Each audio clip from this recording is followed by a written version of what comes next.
I'm Colin Singer, immigration lawyer and managing partner of Immigration.ca. Canada Immigration News Articles, April 2014. American middle class losing its sheen as the world's most affluent, according to the New York Times. As wealthy Americans continue to forge ahead of several of their global peers, the American middle class, for long the most affluent in the world, seems to have lost that distinction according to an analysis conducted by New York Times. The analysis, based on surveys conducted over the past 35 years, shows that citizens of other advanced countries have obtained considerably larger raises over the past 3 decades across the lower and middle income tiers.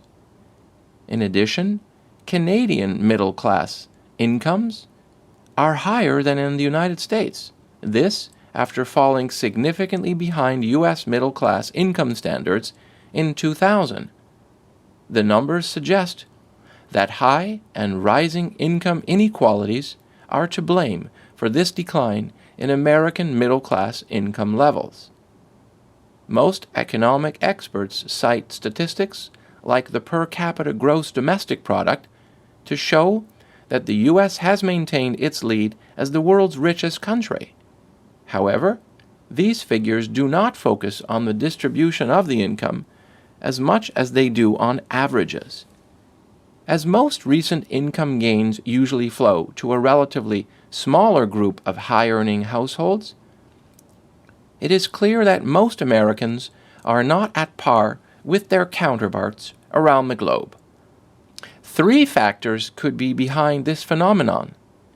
Firstly, educational attainment has slackened in the U.S. as opposed to other parts of the industrialized world. This has made it harder for the American economy to retain its control over high-skilled, well-paying jobs.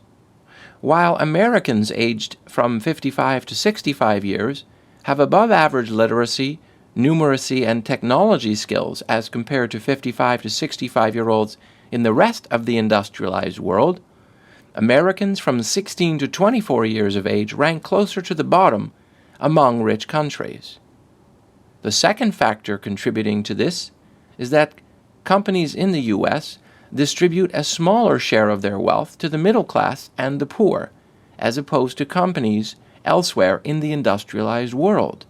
Finally, the governments in Canada and Western Europe are aggressively ensuring that they redistribute income to raise the take-home pay of low and middle-income households. Despite this drop in income levels for the American middle class and the poor, the fact remains that the U.S. continues to register stronger economic growth. Americans still earn 20% more than their Canadian counterparts do. They also earn about 26% more than their British counterparts and 50% more than their Dutch counterparts. However, it appears that only a small percentage of American households is benefiting from this growth of the world's most prosperous economy.